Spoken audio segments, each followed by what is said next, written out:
Добрый вечер, вы смотрите Якутия Лайв, с вами Ирина Ефимова. Жаркое лето, которое должно было бы нас радовать, преподнесло неприятный сюрприз. Из-за серьезной засухи участились лесные пожары. Как утверждают эксперты, одной из возможных причин возгораний могут быть сухие грозы. Насколько опасна гроза и какие последствия могут произойти после ее появления, мы сегодня поговорим с кандидатом физико-математических наук, ведущим научным сотрудником лаборатории Института космофизических исследований и аэрономии Северного отделения Российской академии наук Владимиром Козловым. Добрый вечер, Владимир Ильич. Здравствуйте. Давайте для начала разберемся вообще, что такое сухая гроза и откуда она берется. Ну, с точки зрения, простой обывательской точки зрения, сухая гроза – это когда молниевые разряды есть, а дождика нет. То есть, значит, если просто ударит что-то сверху, то есть молниевый разряд, и что-то загорится, то сразу потушить это дело не получится. Вот. Есть еще второе определение, обычное, которое, ну, так более, как бы, научное определение.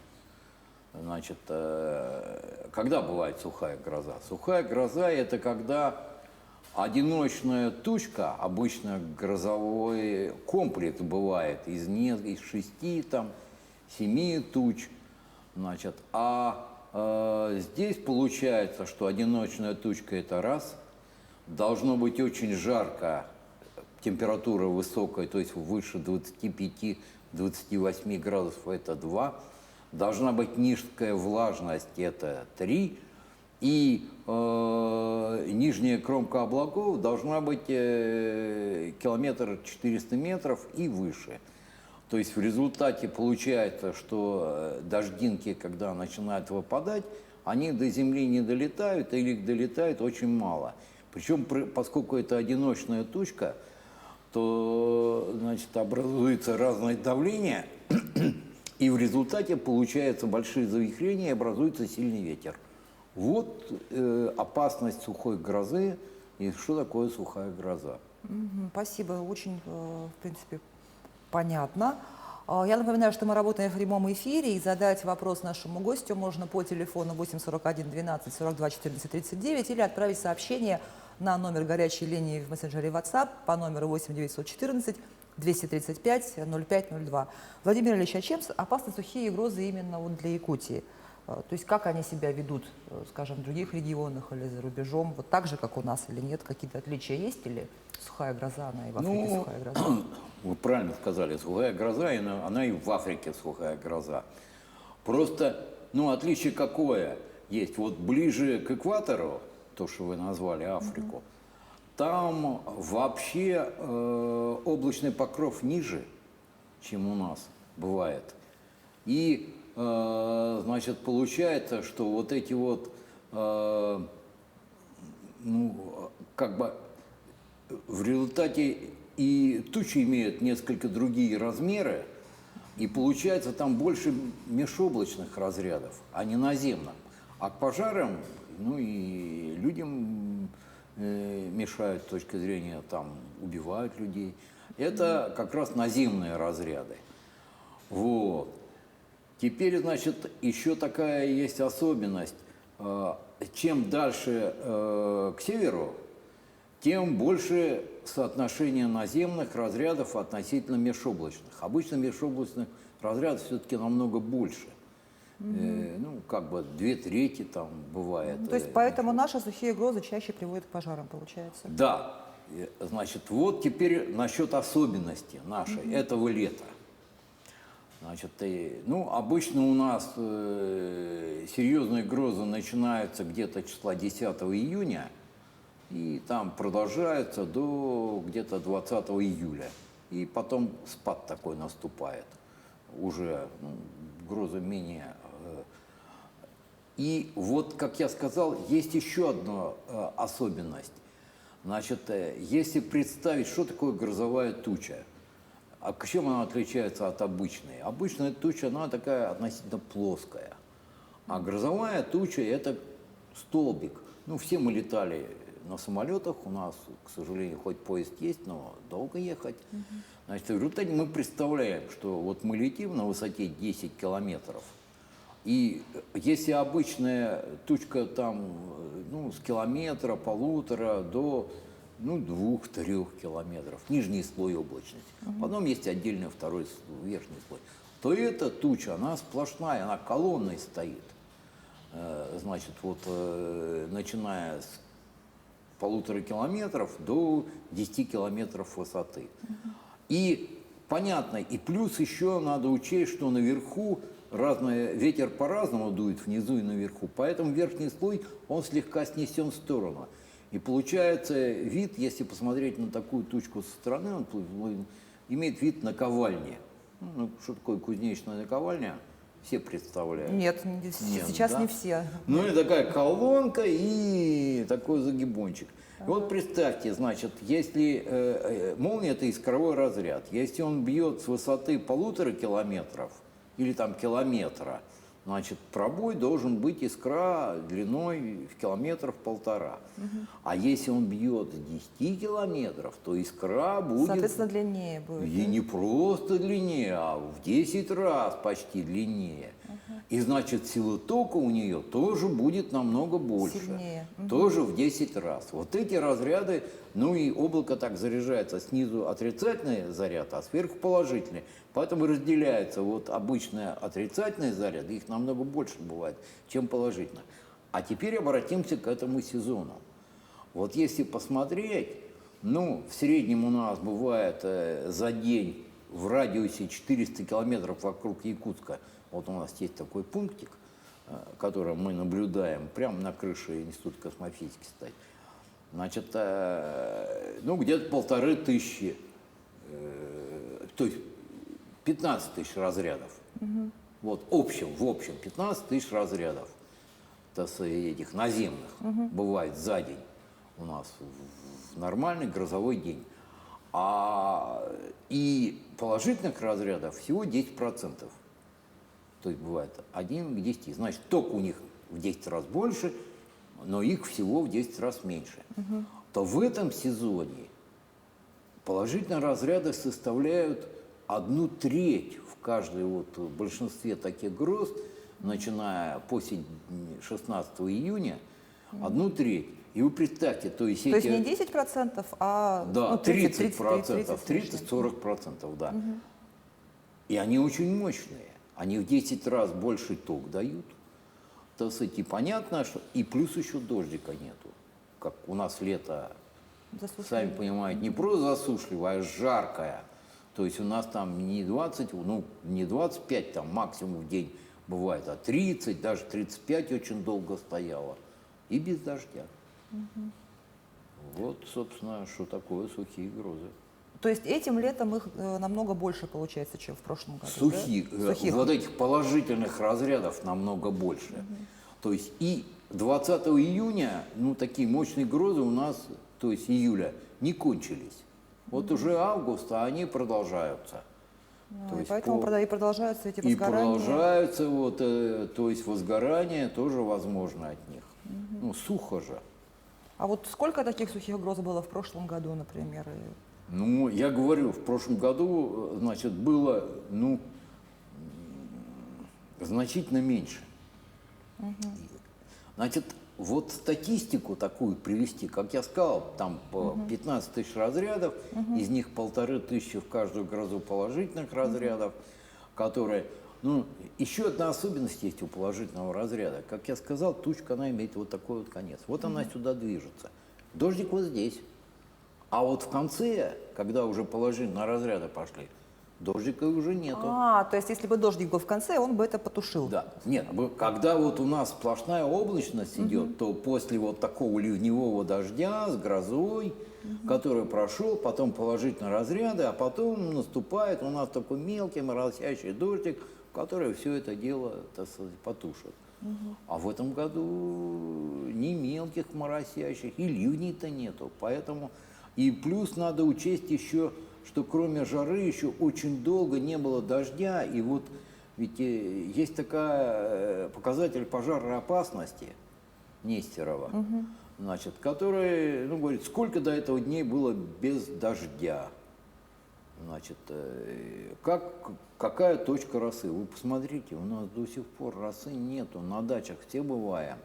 То есть, а уже 10 августа где-то, уже 11-12 уже августа. Казалось бы, росы-то должны быть, а их нету. Поэтому вот из-за большой пожарной опасности и вот эти вот все отдельные разрядики, которые, они, конечно, поджигают, и все горит. А так, ну вот сейчас, если на карту посмотреть, гореть практически вся республика, да? Да. А вот эти сухие грозы, они тоже по всей республике есть? Или есть места, где не бывает Ну, такого? представьте, если сухо везде, что у нас в республике есть где-то, так сказать. То есть, понимаете, особенность какая этого лета? Значит, дожди до Урала, там, заливает по югу, совсем с юга, и, возможно, где-то, ну, осадки выпадают по северу, совсем по северу. Там где-то. А вот то, что обычное по средней полосе, вот где у нас основная часть Якутии идет, осадков нет. И это вот особенность последних нескольких лет. Их все меньше, меньше, меньше становится. То есть, ну, метеорологи говорят, поменялась эпоха. То есть вместо вот этих вот меридиональных каких-то или завихрений какой-то, вот такой вот. То есть перенос, наоборот, стал меридиональный, а вот этого переноса влаги такого нет. То есть он пошел южнее и севернее. Ну, то есть действительно глобальные изменения климата, они идут. Ну, конечно, и глобально температура-то повысилась, но вот с 2008 года по настоящее, если посмотреть, ну, температура у нас по Якутии вообще на 4 градуса повысилась, она и по всему северному полушарию даже больше, чем по южному повысилась. Вот. А количество гроз тоже увеличилось. Где-то с 2008 года чуть ли не в 2 раза. Количество больше вот за эти десятилетия. То есть идет нарастание. Это означает, что, ну, можно сказать, что эпоха какая-то, которая кончится, и начнется все по-другому. А может и не начнется. То есть вот эти, особенно последние 10 лет, и, скажем, ну, такое нарастание чуть ли не в экспоненте кверху. Но силу тока в грозе, если я правильно понимаю, измеряет в амперах ведь, да? Да, силу тока вообще в амперах. Вот. А как технические замеры происходят? Вот где в нашей республике расположены установки, которые фиксируют радиоизлучение молниевых разрядов и какой у них радиус охвата? Значит, как меряют силу тока? Силу тока меряют 2 путями. Ну, для этого надо... Нет, их, конечно, есть несколько таких разновидностей. Значит, прежде всего, это на телевизионных вышках. Если посмотреть у нас в городе, то грозовые разряды именно в городе ударяют по гряде сопок, по краешку гряды сопок, по берегу Лены, и в центре есть такой объект, как ваша телевышка, в которую часто попадают разряды. И вот обычно создают такую петлю вокруг или всего металлического корпуса на какой-то высоте, там где-то вот делают эту петлю, и в ней, ну, то есть как бы наводится магнитное поле. И вот это магнитное поле меряют, вот этот ток, который, то есть разряд течет, это ток. Как мы помним, по законам Фарадея, если течет ток, вокруг него образуется магнитное поле. Это магнитное поле создает ток в вот этом витке, ну там 1 виток, 2 витка, так называемый пояс Роговского. Вот. И в нем меряют ток. Ну, его можно прицепить к части, например, внизу у вышки. Ну, у нас этих измерений нет. Мы собирались сделать, но как-то до сих пор вот нет такого шустрого молодого, который бы подошел в ваш технический центр, договорился, там, поставил эти измерения, сделал. Второй метод, который есть, измерение тока, это применяют во Флориде. Там есть выпускник Томского университета, Раков. Он у нас главный по грозам сейчас по всему миру. Ну, у него есть еще и его очень старший коллега, это Юман, так сказать, а он у него зам. Вот. У них рядом на мысе Канаверал, там когда-то сгорела ракета, и были жертвы, и поэтому выделили достаточное количество денег, и там систему грозпеленгации сделана, чтобы предупредить, вот сейчас пуски нельзя делать, там, и людей нельзя туда выпускать. Вот. И они пускают маленькую ракетку с проволокой.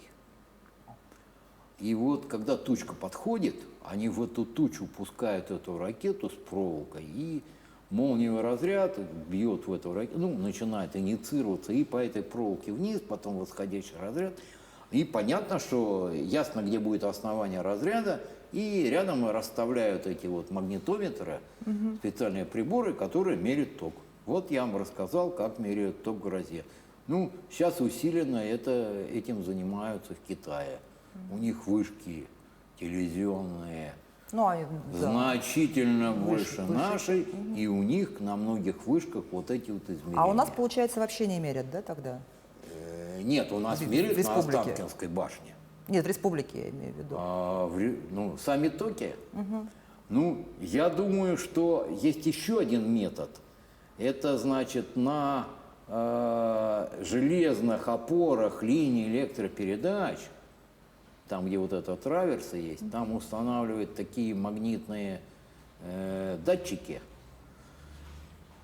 Когда молниевый разряд происходит в эту вышку, значит, наводится в нем за счет коэрцитивной силы в магнитном поле, меняется намагниченность, и потом их собирают, меряют эту намагниченность и пересчет делают. Возможно, вот это вот есть. А так нет. Саму силу тока у нас, мы только пользуемся расчетами. Мы лично пользуемся расчетами. То есть мы знаем амплитуду в нескольких станциях, пересчитываем ее на разряд, а эта амплитуда, ну, в других регионах, ну, скажем, в Австрии, там, они тоже пересчет делают на американскую систему и на австралийскую. Есть вот, очень мощная у нас на юге австралийская система, там новозеландцы в основном правят бал. Вот, и вот они, вот таким вот образом мы пересчет делаем на силу тока. А вот вы разделяете это мнение о том, что причина пожаров основная – это вот именно сухие грозы? Значит, тут есть два мнения. Вообще по всему миру в основном и по России, значит, грозы вообще, как грозы, я сказал вот слово сухие и, ну, просто грозовые разряды, ну, обычно дают от 10, ну, 15-20% вот от пожаров по причине гроз. Ну, там еще паровоз ездит, то есть есть какие-то вот эти вот люди, так сказать, не специально, конечно, поджигают, то есть вот эти вот вещи есть. Линии электропередач, когда аварии происходят, там, хоть там и есть это самое. А у нас в республике населения мало, площадь большая. И особенно в тех районах, где народу нет, казалось бы, поджигать-то нечему. Поэтому ясно, что у нас сухие районы. Ну вот мы обрабатывали в свое время статистику, любезно предоставленную нам авиалесоохраной. Это где-то в конце 90-х годов. Вот мы с ними совместно работали, когда они пользовались данными нашим по грозе. Вот, и у нас получалось, ну, 60% от гроз все-таки. Даже особенно в тех районах, которые, ну, там и сложно сказать, там только спутниковые данные по пожарам. А если в есть. советское время вы с авиалесоохраной сотрудничали, а сейчас нет такого, да? Нет, мы сотрудничали не в советское время, как я сказал, с 90-х годов, 90-х там, годов? с 95-го там, по 2002 или это самое, а потом у них появилась своя система в авиалесоохране, в МЧС. Есть своя система грозопеленгации. Верея называется. В частности, пункт есть, ну, даже у нас в Якутске в авиалесоохране есть, еще, по-моему, в Мирном есть пункт. Вот эта вот система, она своя, ихняя, и она, конечно, ну и потом они пользуются данными Росгидромета. Потому что Росгидромет – это служба, они отвечают за свои показатели, и не только прогноз, а и за данные, которые есть. А мы наука, мы просто обработку делаем, то есть анализ проводим, вот это вот у нас. То есть в этом плане, да. А вообще, насколько можно просчитать вероятность появления грозы вот в том или ином районе? Ну, в принципе, модели есть, но это модели. Насчет сухой грозы я скажу так. Чтобы сказать, что это именно сухая гроза, надо быть совсем рядом с разрядом и увидеть, что дождя нету здесь. То есть молния есть, дождя нету. И это бывает только на пунктах Росгидромета. У нас эти самые ихние пункты стоят друг от друга на расстоянии, очень редко расположены, их мало. И они отстоят на расстоянии 180, от 120 до 200 километров друг от друга. А представьте, облако имеет размер около 6 километров. Значит, человек видит на расстоянии 15 километров, если чистенько. А что между ними происходит? И вот здесь вот он может сказать, были осадки, сколько осадков, мало осадков, много осадков, измерения. Ну и в следующем пункте. А вот между ними... Где километры и километры тайги? Да, никто сказать не может. Поэтому можно только предполагать, что эта гроза была сухой. Потому что никто не может сказать, были там осадки или нет. Вот в пунктах гидромета они за это отвечают. И правильно делают, они знают это наверняка. А как вы считаете, что нужно сделать для того, чтобы вот пожаров было меньше у нас в Якутии? Может, мониторинг усилить или какие-то исследования дополнительные? Ну, провести? само собой, мониторинг надо усилить. Желательно бы просто знать заранее, будет сухое лето или нет, предположение вот. И если оно точно будет длительное сухое лето, то есть будет высокий класс пожароопасности и даже, может быть, чрезвычайный, то в этих районах, я думаю, надо запрещать походы в лес.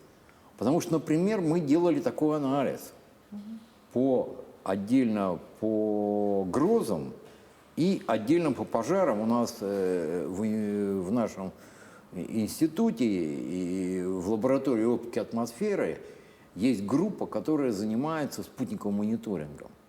И вот совместно с ним мы делаем. И получается так. Мы понимаем, что в середине недели какой-то пик есть. Но абсолютно железный пик есть суббота, воскресенье и понедельник. Вы понимаете, что это означает? Значит, люди поехали в лес. Да. Люди поехали в лес по каким-то там своим делам. И в результате... Шашлыки. И в результате нарушили. Вот около нас был как-то, мы видели, приезжали на рыбалку, ребята. Они затушили костер.